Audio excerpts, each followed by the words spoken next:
Joan Àngel, estem a Benillup, un poble de l'interior de la província d'Alacant. A vosaltres se vos ha batejat com el poble que mira al cel i sobretot ho feu quan plou, perquè tingueu un problema d'erosió.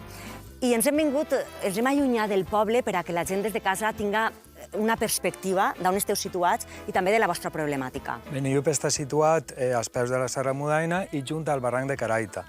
Quan van fer el poble, fa 500 anys, evidentment el barranc no estava tan prop de lo que és la població. En el pas dels anys, el barranc ha anat avançant a causa de les pluges continuades. Els episodis que més afecten són els episodis prolongats, sobretot quan són acumulacions superiors als 300 litres per metre quadrat. I hem arribat a una situació en què el barranc està ja situat a només 20 metres d'algunes de les cases, en el perill que suposa per això per a la supervivència del poble. De sobte em batega la sang i és que sé que... Ara, Carolina, vaig a dur-te a la part de darrere de les cases del poble per a que pugueu veure com evoluciona l'abans del barranc. Hola, Ximó. Hola, Carolina. Vinguem de l'altra part del barranc i des d'allí veiem este tallant d'ací. Ens han contat que això eren antigament cultius. Vostè això ho ha conegut? Sí, jo ho he conegut, sí. Un bancal com este, prolongat a tot el Boiteixa, i baix n'hi havia un altre. La llum de l'arma es va pronunciar a partir del 2004, que va fer una ploguda prou seguida, va estar tota una setmana, van caure 500 i pico litros. I, clar, aquest tipus de terreno és un tipus argilenc.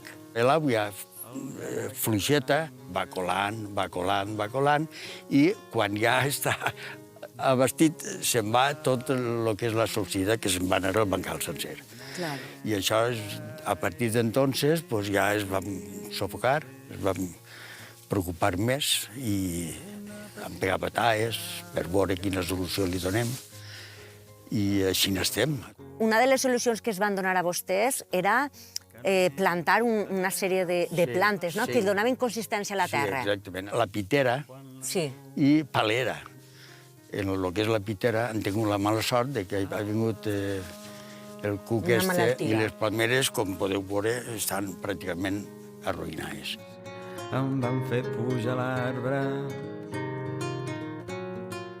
Això era un bancal que fa apenes 10 anys tenia 3, 4, 5 metres més de distància. Quan van plantar aquestes moreres, les van plantar a un parell de metres de la vora, vull dir, i si us fixeu, a dia d'avui estan pràcticament al límit, a punt de caure. Se'n va la vida quan la tardor arriba, no hi ha I quines mesures heu pres en el poble? En el poble, per una banda, els veïns que anem plantant vegetació per a poder subjectar la terra, i després des de Diputació es va fer una actuació per a desviar les aigües de les teulades de la part de darrere de les cases a un clavegueram per a que no vagin al barranc. El que demanem és que es faci un sistema d'abancalaments, uns abancalaments en pedra, de baix cap amunt, per a donar-li consistència a la part de baix del barranc, que és la que no en té, i que tota la terra que pugui anar solcint,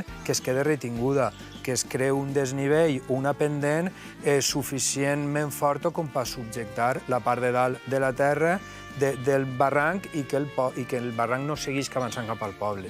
Les administracions inverteixen en salvar platges, en salvar carreteres, en salvar... Ara es tracta de salvar un poble, de salvar cases, de salvar persones. Sembraré de nou una llavor.